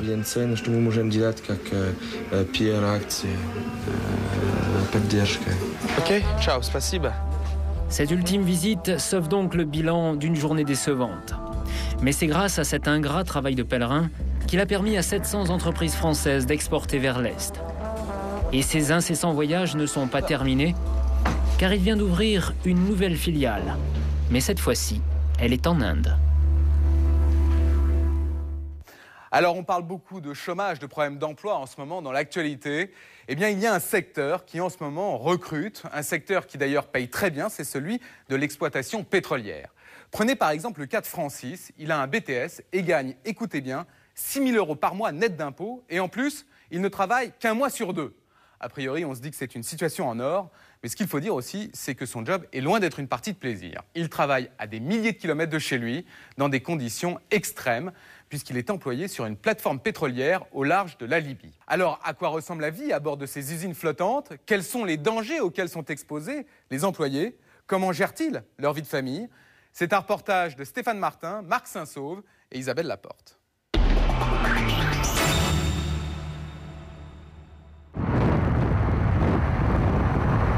Francis Garin mène une double vie. Un mois, il sue sang et eau sur une plateforme en haute mer. Prépare une tête, Thomas. Hop. Here. Le mois d'après, il se la coule douce dans les environs de La Rochelle. S'il a choisi de vivre comme ça, c'est parce que ça lui rapporte beaucoup. C'est une raison primordiale, c'est pour l'argent. Je ne vais pas le cacher, hein, je ne vais pas le nier. Oui, c'est vrai, c'est pour l'argent, parce que c'est un métier qui paye. Il a juste un BTS de mécanique, mais gagne sa vie comme un grand ingénieur. Il a commencé dans ce métier tout à fait par hasard, il y a 27 ans, juste après son service militaire. Et aujourd'hui, quand il regarde sa feuille de paye, il ne le regrette pas. Voilà comment sont les feuilles de paie de chez Forasol. Voilà, 5 656, mais là, il y a quelques primes qui se... 5 656 € par mois. Un technicien de son niveau en France ne gagne pas plus du tiers. Et ce n'est pas tout. Francis a un avantage, à vous faire pâlir d'envie. Bien sûr, bien sûr. Comment ça se passe sur le plan fiscal, du fait que vous soyez expatrié Mais je paye pas d'impôts. Vous payez pas d'impôts? Non. Moi, j'en paye, parce que je suis marié et que ma femme travaille, mais j'en paye un minimum. C'est-à-dire que vous, pour les revenus que vous gagnez, vous, le salaire... Non, on est... alors, je devrais avoir les papiers. On est affilié à la loi des 183 jours. C'est une loi française qui dit que si on passe 183 jours à l'étranger, on est exonéré d'impôts. Et il n'a pas fini de vous faire rêver. Il se repose un mois sur 2. Sur l'année, ça fait 6 mois chez lui, à faire ce qui lui plaît. Lui, ce qu'il passionne, c'est la cuisine. Sa femme, Patricia, ne s'en plaint pas. Quand il est là, il s'éclate à mitonner tous les repas. Pour ce soir, il la joue poisson. On a du saumon mariné. Préparation avec quelques tomates, de citron. Préparation marinade, il va y avoir qu'est-ce qu'il y a? Il y a du citron, de la sauce de soja, parce que j'aime bien, ça donne du goût. En entrée, des asperges au jamon de Parme. Voilà. Très simple. N'allez pas penser pour autant que toute la famille nage dans le bonheur. T'as passé une bonne soirée? C'est la dernière soirée de Francis chez lui avant qu'il ne reparte pour 4 semaines de travail. Ses 2 filles sont là, la petite dernière, Florine, et l'aînée, Amélie. avec son copain. C'est bien passé le théâtre? Oui. C'est vrai qu'à chaque fois, on se voit avant qu'ils partent. Ouais. Les 3 femmes de la famille souffrent de ces longues absences répétées. Pour Amélie, il serait même inimaginable de voir son fiancé bosser sur une plateforme comme son père. Deuxième édition. Parce que j'avais pas de basse-scène en bas. Déjà, voir papa partir avant et tout, ça suffit, quoi. J'ai donné. non, ouais, c'est clair. C'est clair. Non, c'est dur, faut pouvoir. Hein. Faut pouvoir rester un mois toute seule comme ça. C'est pas évident. Donc, ouais, tu resteras à la maison, tu construiras la maison. Ouais, après on verra. Après on verra. Pour Francis aussi, c'est dur de s'absenter, mais il le fait uniquement pour le gros salaire. Laurie t'en veut pas, bien sûr. Quoi qu'en pense sa femme. Puis t'aimes bien ton métier aussi. Non. Ah bon. C'est honnête, c'est carrément non. Enfin, coupé. Tout le monde, on est obligé de partir pour gagner sa vie, de quitter sa famille un mois sur 2. Non, je pense pas que je puisse aimer mon métier à ce niveau-là. Non, je crois pas. Bon, c'est comme ça. Alors, à quoi ressemble-t-il ce métier qui arrive à l'arracher à sa famille? Le lendemain, 5h30 du matin, Francis prend le train. Il doit être dans 24 heures sur sa plateforme en Libye. À chaque fois, c'est un déchirement. Ça va être dur pendant 2-3 jours. 2-3 jours difficiles, ouais, justement pour ce stress-là qui est vraiment difficile. On va surtout partir aussi de bonne heure, quoi. Il fait nuit, c'est pas très agréable. C'est comme ça. Après le train, l'avion. À Orly, Francis retrouve des collègues qui arrivent des 4 coins de la France. Celui-ci vient de Pau. Ils voyagent léger. Tous leurs bagages sont devant eux. En fait, on n'a que des rechanges, un jean, des caleçons, des chaussettes et des t-shirts. C'est simplement pour le voyage, quoi, au cas où. Et puis terminé, tout le reste est à bord. Hein. Le sol français s'éloigne. Direction Tripoli, la capitale de la Libye. Étape éclair dans ce pays toujours tenu d'une main de fer par le colonel Kadhafi. Francis y est resté en transit à l'hôtel. Ouais. Je sais pas ce qu'ils font exactement. Vous avez eu le temps de profiter un peu de Tripoli? Bah hier, oui, j'ai passé la journée au bord de la piscine hier. Voilà, ouais, c'est sympa. Vous avez profité de la ville Non, parce que arrivé à l'hôtel, ils nous prennent déjà le passeport, donc on ne peut plus bouger. Un furtif aperçu de la ville. Il faut maintenant rejoindre la plateforme à 180 km des côtes. Le plus rapide, c'est l'hélicoptère. Pour Francis et ses collègues, c'est aussi commun que de prendre le bus. Les au-dessus de la mer et par tous les temps, c'est dangereux. 46 morts dans la profession en 2003.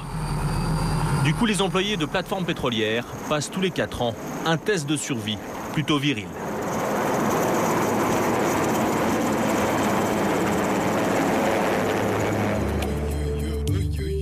Nous en avons filmé un à Marseille, chez les marins-pompiers.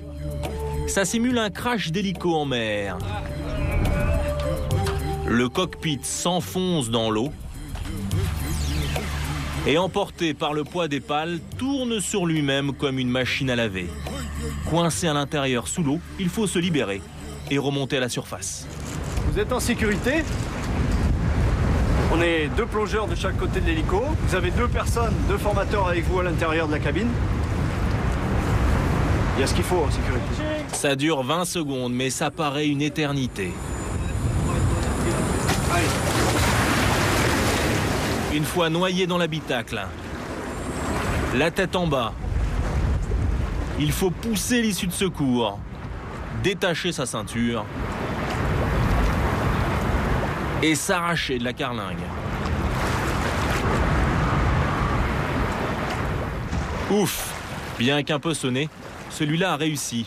Un candidat sur 60 n'y arrive pas, généralement tétanisé par l'angoisse. Dans ce cas, Impossible de monter sur une plateforme. Francis l'a toujours réussi, même si à chaque fois il en bave, car en plus, lui, il ne sait pas nager. Après 40 minutes de vol, son lieu de travail est en vue. La plateforme Pride, Venezuela. Pride, la société de forage américaine qui emploie Francis.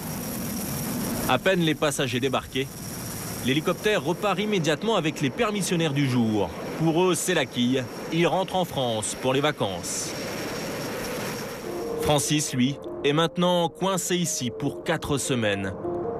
C'est pas très grand, à peine la surface d'un terrain de foot.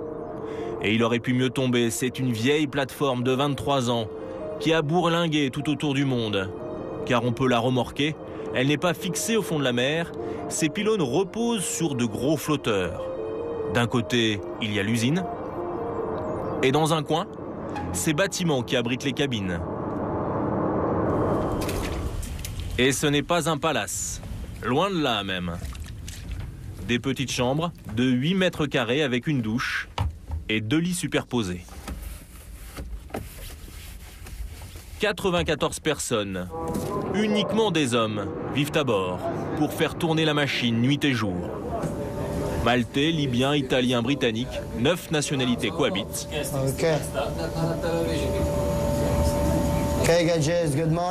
Du coup, l'anglais est la langue officielle. Tout le monde est ici pour un mois de travail, très intensif et dangereux. Le lendemain matin à la première heure. Et quelle heure là? Et 5h30. 5h30, ouais, 6h moins 20. C'est votre journée qui commence? On fait la journée qui commence. Malgré la distance qui les sépare, son premier geste est pour sa femme. Bah oui, avant de commencer, je vais aller voir si ma femme m'a écrit. Comme généralement, je lui écris tous les soirs. Il préfère les emails aux 5 minutes par semaine de téléphone auxquels chacun a droit. Oui, mais elle a répondu. Effectivement, ça met de bonne humeur le matin. Du courage, il lui en faut. Eric, ça va? Il prend le relais de son collègue qui a travaillé toute la nuit. On a fait la cimentation, le liner, enfin tout est... D'accord. Celui-ci va maintenant aller se coucher à quelques mètres dans sa cabine et reviendra libérer Francis ce soir à 18h. Salut Eric, à ce soir. Soit une journée de 12 heures en perspective, et cela 7 jours sur 7. Ça fait, tenez-vous bien, 84 heures par semaine. On est loin de nos 35 heures. Mais c'est comme ça que Francis cumule 4 semaines de récupération à prendre ensuite en France. Hello Albert, how are you? Fine? Il a de longues journées, bien que son travail soit pointu et dangereux. Il est chef de chantier avec 8 personnes sous ses ordres et se charge de faire fonctionner l'énorme perceuse qui fait des trous au fond de la mer. Voici la mèche taille XXL. Elle file à 180 mètres de profondeur, puis creuse encore le sous-sol sur 3500 mètres pour aller chercher le pétrole. C'est délicat.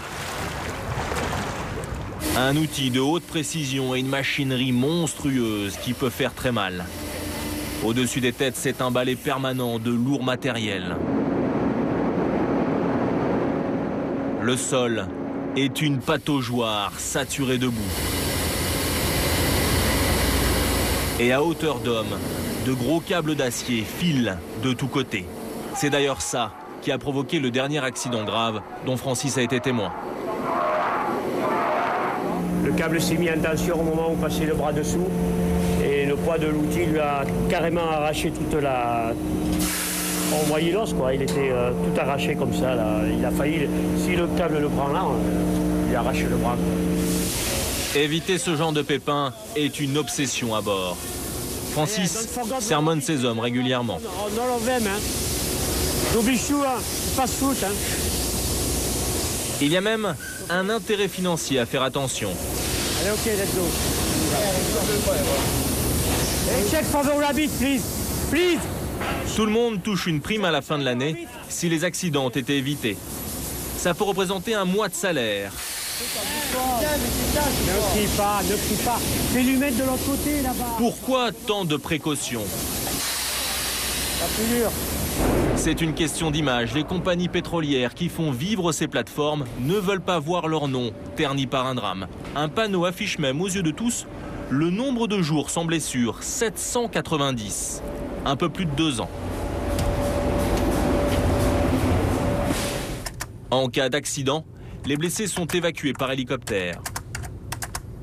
En attendant son arrivée, il y a en permanence un infirmier urgentiste prêt à parer aux situations les plus graves.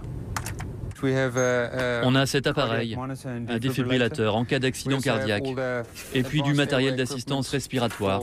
On vous met ça dans la bouche pour glisser un tuyau dans la gorge. Malgré ça, il lui arrive de rester impuissant. Le gars avait été électrocuté en travaillant sur une lampe. C'était pas évident à gérer. On a fait ce qu'on a pu, mais malheureusement, il ne s'en est pas sorti. C'est un peu dur à vivre. Mais le pire, c'est que ce n'est pas grand-chose par rapport à la grande menace qui pèse sur tout le monde ici. Juillet 88, en mer d'Écosse, une éruption de gaz transforme la plateforme Piper Alpha en enfer sur pilotis. 167 morts et une poignée de rescapés gravement brûlés. Mars 2001, dans l'Atlantique au large du Brésil, devant des employés sidérés, une plateforme géante sombre en quelques minutes après une série d'explosions. 10 morts par noyade ou brûlure. Et pourtant, attirés par l'argent, ils viennent travailler ici, malgré le risque, malgré l'ennui aussi. Comme dans une cour de prison, cet Italien se dégourdit les jambes sur la piste d'hélicoptère, à défaut de mieux. Pas possible rien ici. Seulement des télévisions, après manger, travail et marcher. Il faut dire que les loisirs sont rares. On a beau être dans le pétrole, c'est pas le grand luxe. Salut Cyril. Il est 18h, Francis vient de terminer sa journée. Après sa douche, il dépose son linge sale. Et file ensuite au restaurant. Bonsoir. Hello. Donne-moi du poisson, s'il te plaît. La nourriture est gratuite. Non, ce sera tout, s'il te plaît. Ouais, donne-moi des spaghettis. Et à volonté. Voilà, donne-moi aussi, tiens, 2 ou 3 boules. L'alcool est interdit et de la vie générale, la cantine n'est pas folichonne. L'économe du bord, un Écossais, ne peut pas faire de miracle avec le budget qu'on lui a accordé, 13 € par jour et par personne. Il y a 15 ans, le budget était de loin beaucoup plus important qu'aujourd'hui. Le baril est pourtant très haut, à $50. C'est à n'y rien comprendre.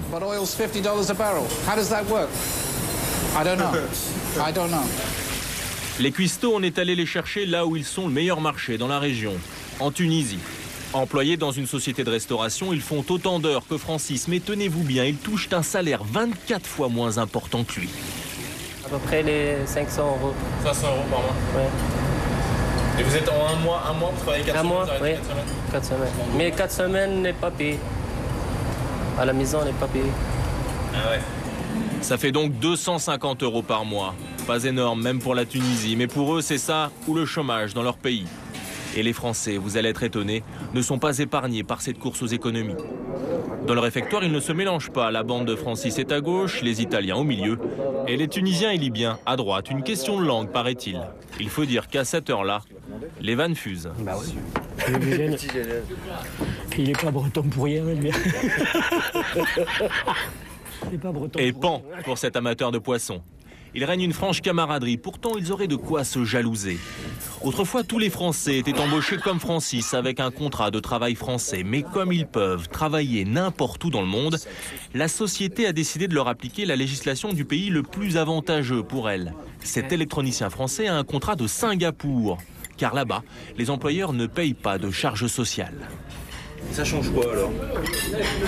Ça change que eux, c'est un contrat français, donc ils ont leur salaire qui est un peu plus bas que le nôtre, mais ils ont toutes les charges qui sont payées, ils ont la retraite, ils ont les ACDIC, l'UNEDIC, ils ont un contrat normal français, quoi. On n'a rien. Il touche 30% de plus qu'un contrat français et on lui paye une assurance privée qui remplace sa sécu, mais cela ne compense pas l'absence de retraite et en cas de chômage, il ne touchera rien.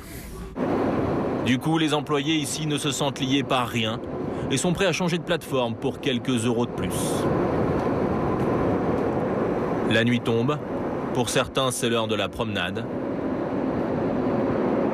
Et pour les musulmans pratiquants, celle de la prière dans une baraque de chantier.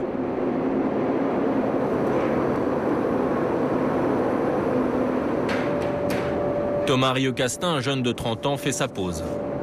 En ce moment, c'est plutôt porteur de bosser dans le pétrole. Son prix atteint des sommets. Ça dope tout le secteur.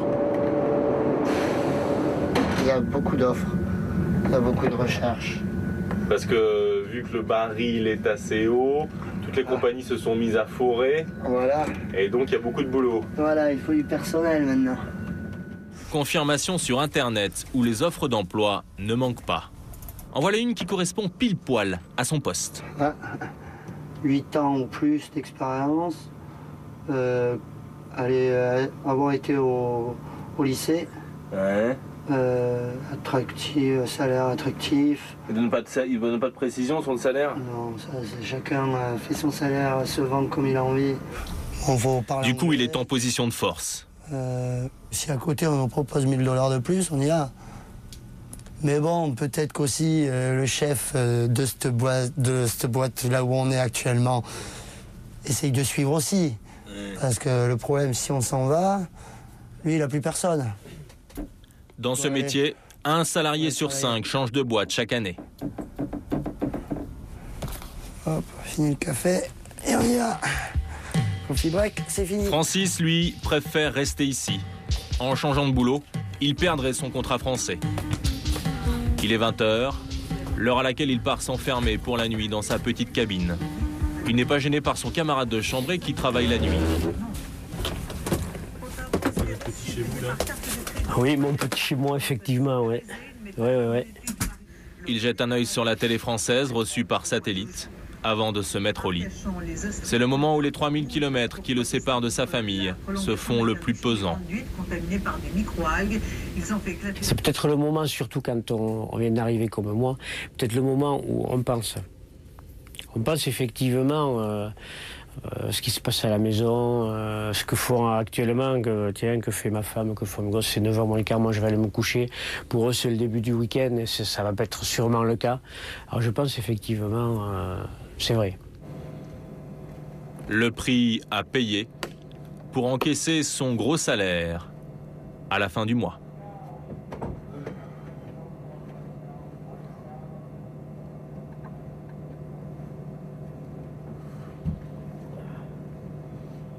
Après la Libye, nous allons maintenant partir pour l'une des régions les plus reculées du globe. C'est aux confins de la Mongolie, dans la partie la plus isolée de la Chine populaire, la province du Xinjiang. Dans les campagnes, on y circule encore à cheval, le thermomètre descend souvent en dessous des moins 40 degrés et le niveau de vie est extrêmement faible puisque les gens gagnent moins de 50 € par mois. Dans ces conditions, qui voudrait aller vivre et travailler là-bas? Eh bien pourtant, un Français a accepté une mission quasi impossible, implanter un hypermarché Carrefour dans cette région. Il s'appelle Christian Rocchini, il ne parle pas un mot de chinois, il est même le seul occidental du coin. Alors, qu'est-il venu faire dans cette galère? Comment s'y prend-il pour faire tourner son hypermarché? Pourquoi l'entreprise Carrefour a-t-elle choisi de s'implanter dans cette partie de la Chine? C'est un reportage de Hugo Plagnard, Mathieu Yu, Joël Hirschfeld et Christine Bonnet.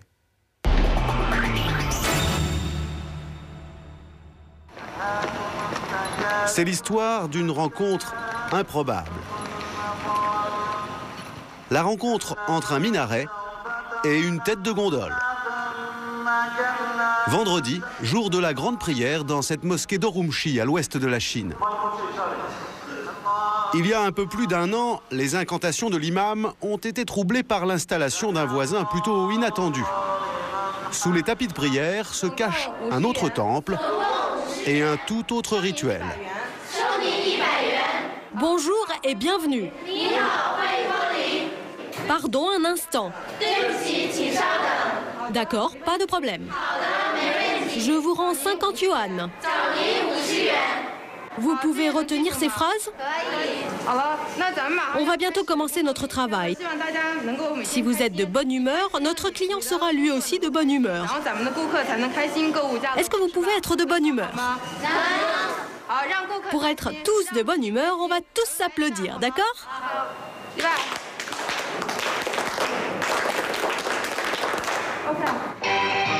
La musique d'ambiance est signée Richard Klederman. Nous sommes chez Carrefour. En chinois, on dit Cha le fou, ce qui signifie bonheur et prospérité. Mais quand ce magasin a ouvert il y a 1 an et demi, il a fallu lui trouver un directeur français. Et les candidats ne se bousculaient pas, car le poste n'est pas de tout repos. L'homme qui a accepté la mission s'appelle Christian Rocchini, 54 ans. Il a déjà dirigé 2 supermarchés en Chine, mais celui-là est le plus dur. Le magasin ouvre ses portes dans 1 heure, ses équipes ont intérêt à être prêtes. Le directeur arrive.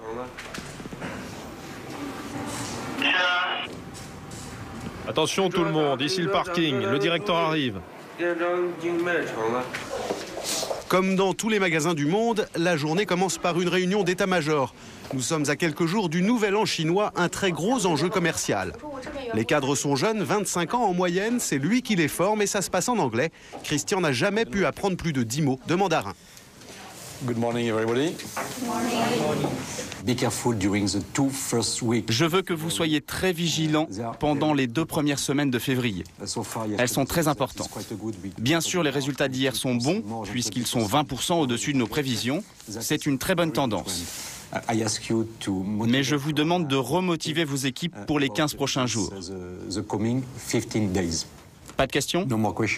Ok, faites attention. Je veux que vous vous concentriez sur les ventes. C'est la priorité pour les 15 prochains jours. Compris? Ok.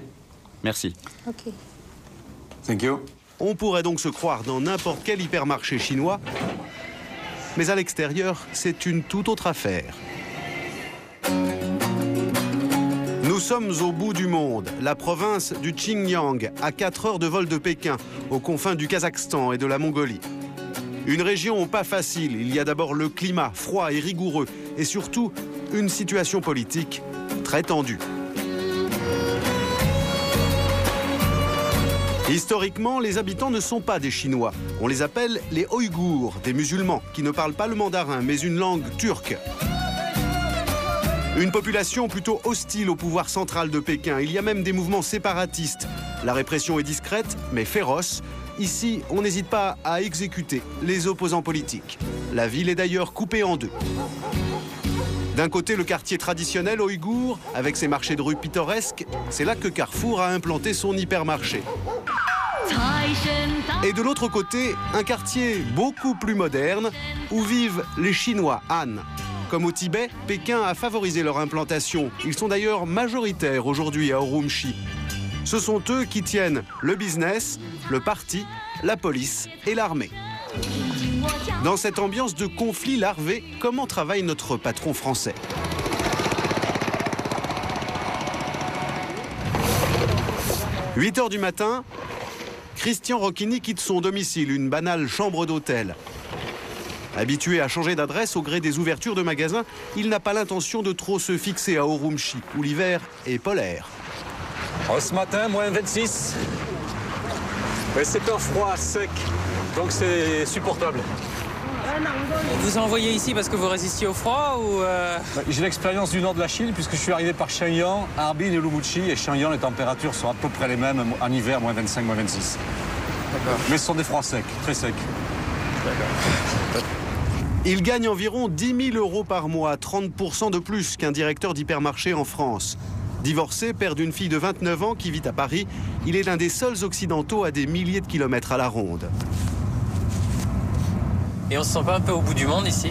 Parce que bon... il faut être, assez de caractère assez indépendant et autonome. Donc à partir de ce moment-là, vous l'acceptez très facilement. De par le degré d'autonomie que je peux avoir, parce nous sommes à 5 heures d'avion de Shanghai. Loin de ses patrons, basés à Shanghai, à 5000 km de là, Christian travaille pourtant 12 heures par jour, 6 jours sur 7. Et en ce moment, il a vraiment de quoi s'occuper. 10 heures, le magasin ouvre ses portes dans une drôle de cohue. 2 agents de sécurité sont là pour encadrer la foule. Les premiers clients les plus pressés n'hésitent pas à descendre les escalators à contresens. Ils sont sommés de faire demi-tour. En ce mois de février, au carrefour d'Urumqi, c'est la course. Les années de privation de l'herbe Mao sont encore dans toutes les têtes. C'est donc la peur de manquer qui fait courir ces consommateurs chinois. Tous les caddies, ou presque, convergent vers le stand de riz à 30 centimes d'euros le kilo. Il est en promotion. Alors c'est la bousculade. Poussez-vous! Écartez-vous! Faites la queue, écartez-vous! Poussez-vous! Oh, j'ai fait la queue, moi! Mais mettez-vous en rang alors! Je peux avoir un deuxième sac? Non, c'est un sac par personne.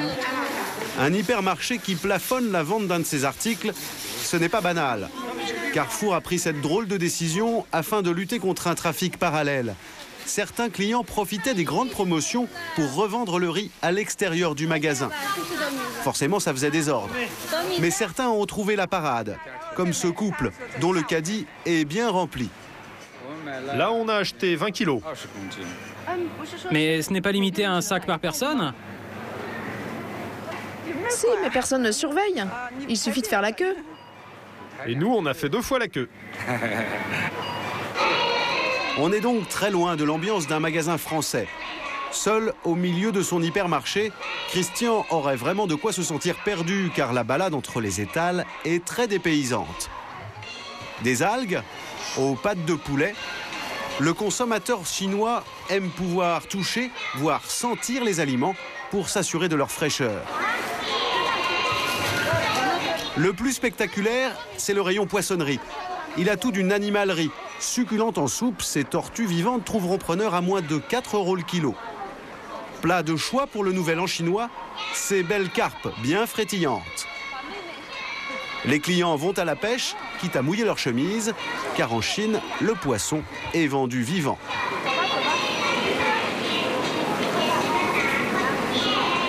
Dans les stands, les vendeurs s'activent pour le nouvel an chinois. Léo, 20 ans à peine, est déjà un commercial du genre très accrocheur.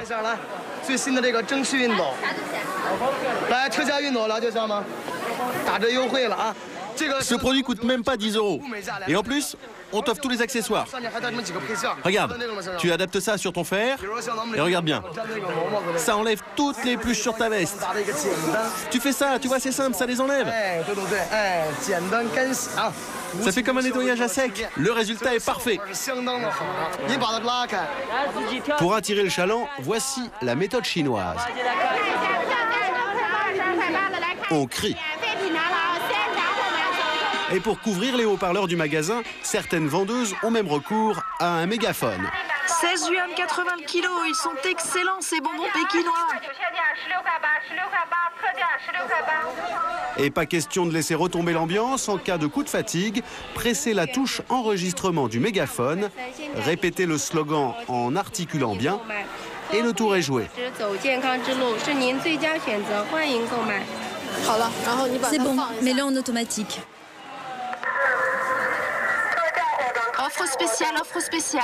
La bouteille de jus d'orange est passée de 5 yuan 30 à 4,85. Boire ce jus d'orange est bon pour la santé.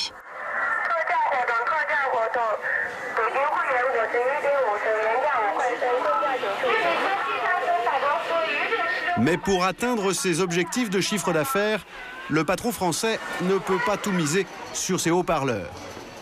À Urumqi, la population est plus pauvre encore que dans le reste de la Chine. Revenu moyen d'une famille, 200 € par mois, 30% de moins qu'à Pékin ou à Shanghai.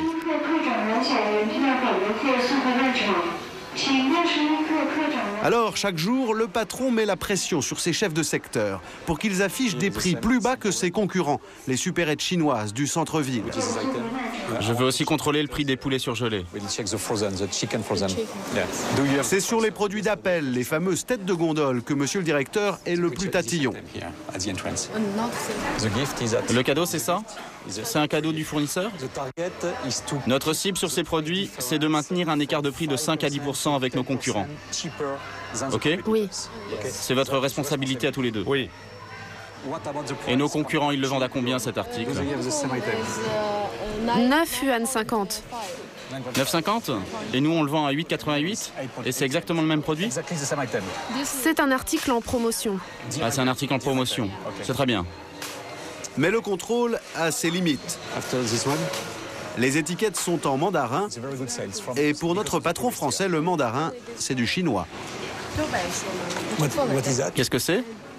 C'est du maquillage? Oui. Et les ventes sont bonnes? C'est un produit très célèbre ici. Bien sûr, il y a des produits plus faciles à reconnaître, comme les canettes rouges de Coca-Cola. Mais pour le reste, il est beaucoup plus hésitant. Qu'est-ce que c'est? Même sur ces biscuits, pourtant d'une grande marque française.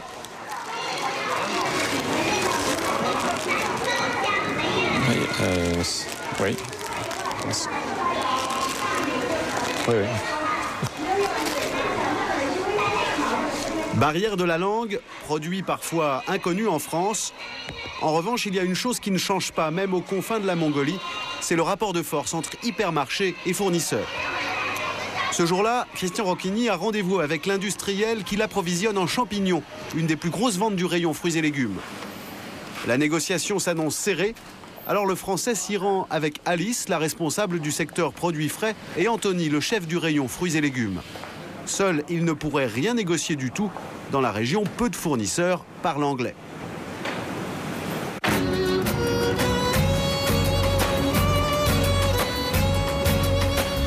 Pour notre patron français, c'est une occasion de prendre l'air. Son producteur de champignons est basé en pleine campagne, à 1 heure de voiture d'Urumqi.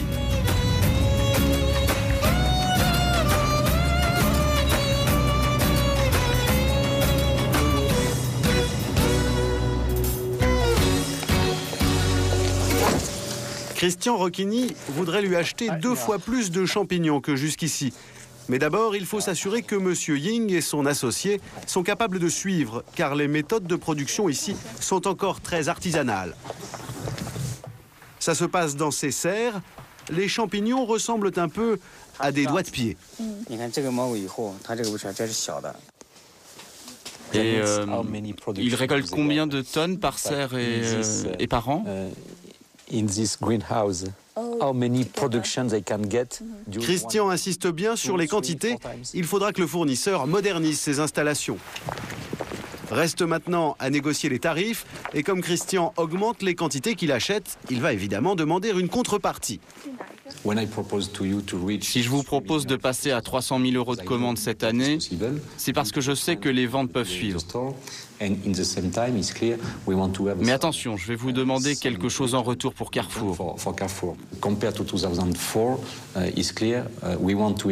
Comparé à 2004, c'est clair, je veux que nous augmentions notre marge brute de 4% sur vos produits. 4% de plus pour Carrefour, c'est forcément 4% de moins pour M. Ying. Le fournisseur commence à se demander si le français ne lui en demande pas un peu trop. Je sais que vous avez un autre fournisseur pour les champignons et que il est moins cher que nous. Mais bon, c'est pas pour dire du mal de lui, mais il produit pas comme nous, lui. Sa marchandise est pas terrible et c'est pour ça qu'il vend moins cher. Bon, son prix change du simple au double par rapport au nôtre. Mais nous, on a déjà beaucoup baissé nos prix depuis qu'on travaille avec vous. Et puis, on vous fait pas payer ni l'emballage, ni la livraison.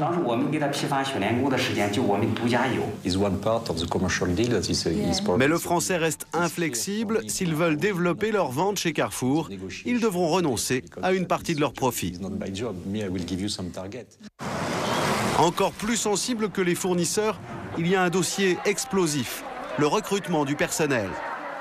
Dans cette région en conflit latent, il faut respecter les sensibilités des 2 communautés, Ouïghours et Han. Ces hommes, par exemple, sont ouïghours, originaires d'un village situé à 500 km au nord d'Urumqi. Ils sont ici en vacances et ne voulaient surtout pas manquer la visite de ce magasin dont tout le monde a entendu parler au village.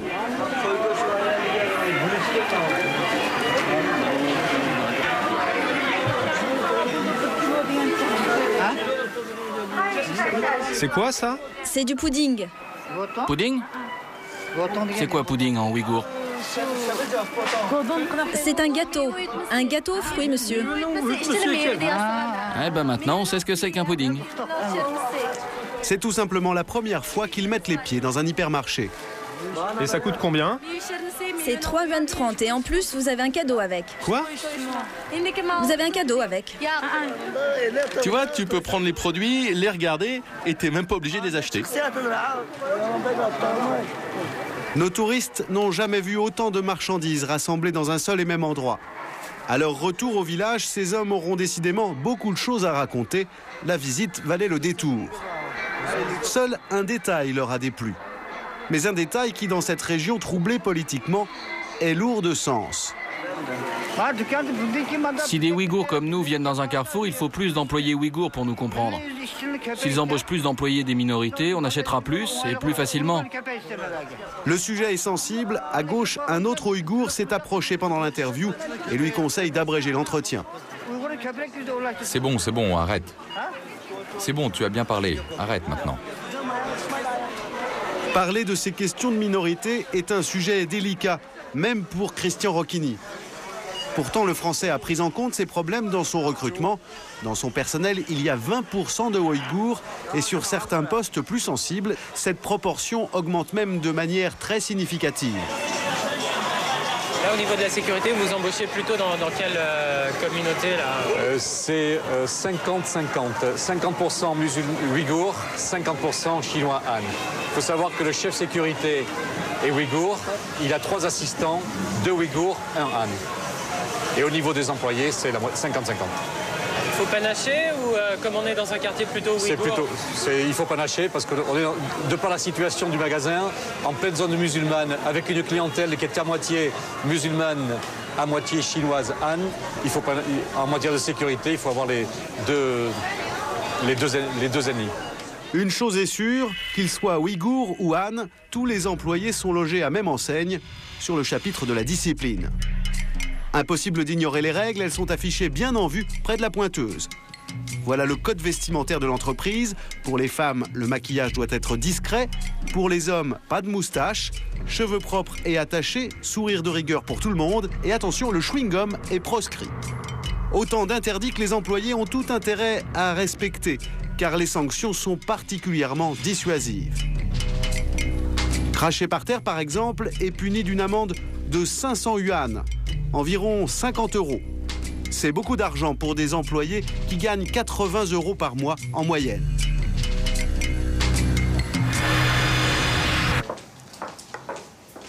Christian Rocchini surveille personnellement le moindre écart de ses employés. Qu'est-ce qu'il a fait? La DRH de l'hypermarché vient lui faire son rapport quotidien. Un salarié a justement été pris en faute. Cet employé a fait quelque chose qui n'est pas autorisé dans le magasin pendant les heures de travail. Il a fait quoi exactement? Il a joué. Il a joué avec quoi? Avec le 22. Le 22? Le 22? Le fit... Le matériel de fitness? Ah oui. On a rédigé ce rapport, c'est un avertissement. Si cet employé recommence, il sera licencié. Rapport de mauvaise conduite, système d'amende, mais il y a encore plus impressionnant. First time. Okay. First time. Okay. C'est ce gigantesque tableau de mauvaise conduite placé à l'entrée des bureaux du personnel. Les rapports y sont affichés. Pour l'exemple, surpris en train de bavarder avec un collègue, cet employé a été sanctionné d'une amende de 10 €, 15% de son salaire. Et pour ceux qui ont volé, c'est pire. Ils sont exposés en photo, comme cette caissière, coupable d'avoir dérobé pour 100 € de marchandises avec un complice. L'auteur de ces rapports et de ces photos humiliantes, c'est Aklam, le responsable sécurité de l'hypermarché. Avec ses 55 caméras, c'est l'œil du patron. Il est partout. Voilà comment cet ancien policier s'y prend aujourd'hui pour traquer les paresseux, les bavards et les voleurs. Zoom pour que je regarde ce qu'elle est en train de faire.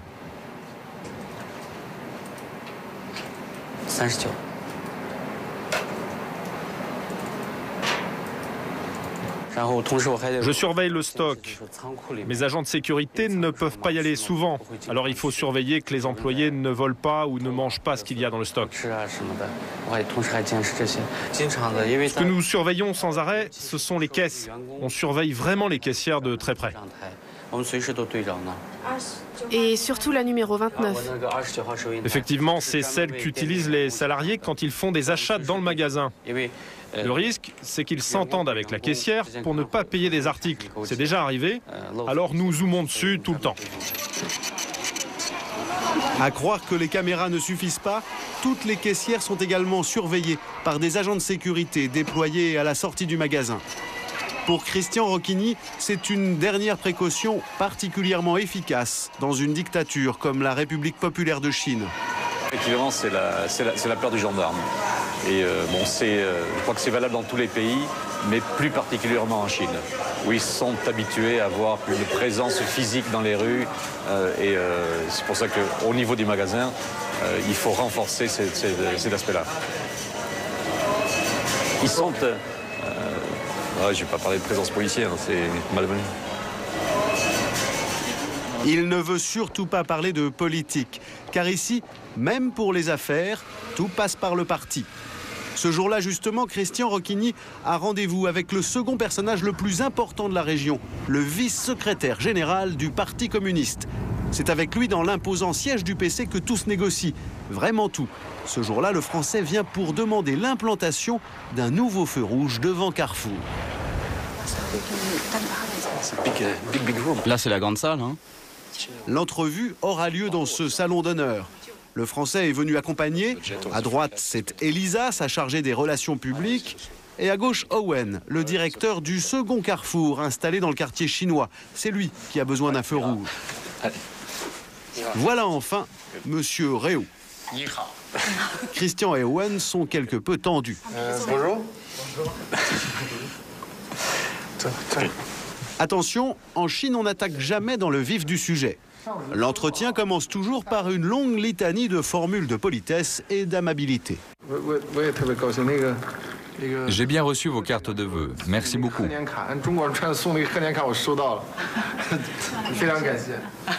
Quelques politesses plus tard, Owen, le directeur du second magasin, sent que c'est le moment de se lancer. Monsieur le secrétaire général adjoint, j'ai une chose à vous demander. Je sais que vous êtes très occupé, mais on a un petit problème au niveau de l'accès pour le second magasin. Ce n'est pas pratique pour les clients qui viennent du nord. Ils ne peuvent pas tourner vers mon parking. Pourriez-vous rajouter un feu rouge à ce croisement? Ah, c'est un problème très important en effet. On avait déjà pensé à ce problème lors de l'ouverture de ton magasin. Le ministère des Transports a d'ailleurs fait un devis sur cette question. Mets-le par écrit, on va trouver une solution. Merci, monsieur le secrétaire général adjoint. Même pour un feu rouge, impossible de se passer du soutien de monsieur Réau. Christian Rocchini estime même qu'il n'aurait jamais pu ouvrir d'hypermarché à Urumqi sans l'appui du parti. En tout cas, grâce à ses excellentes relations avec les autorités chinoises, le Français a déjà bénéficié d'une faveur qui n'a pas de prix pour lui, à titre privé cette fois.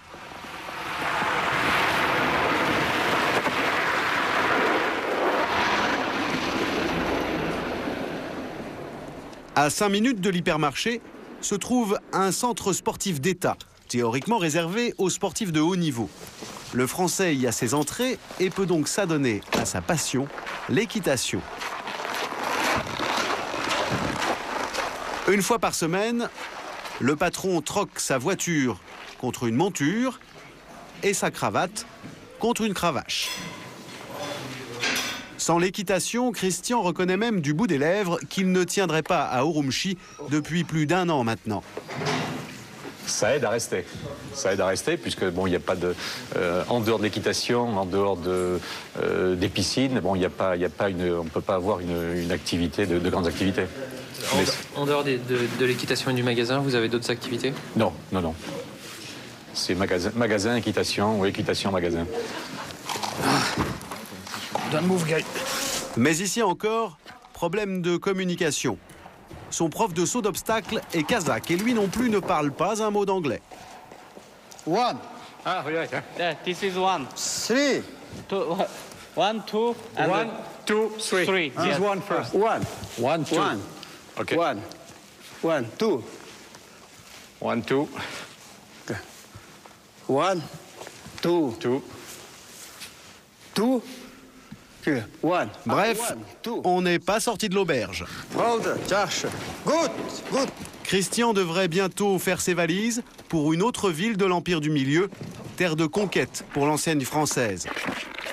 En Chine, le groupe ouvre un hypermarché chaque mois.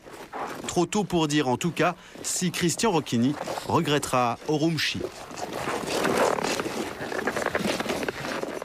Dans 15 jours, Capital vous proposera une émission consacrée aux produits qui font fureur pendant l'été, avec notamment une enquête sur l'huile d'olive. La consommation a triplé ces 15 dernières années. Vous découvrirez comment une famille marseillaise a bâti un véritable empire dans l'huile d'olive. Donc il y a 3 fermes, donc ça fait un total à peu près 700 hectares. Cette émission est maintenant terminée. Nous l'avons préparée avec François Ducroux, Laurent Huberson, Thibaut de Barbérac, Jérôme Dindar, Emmanuel Leclerc et Pénélope Ponté. Si vous le souhaitez, vous pouvez bien entendu discuter entre vous des sujets de cette émission sur le site m6.fr. Tout de suite, Culture Pub avec Christian Blachas. Bonsoir.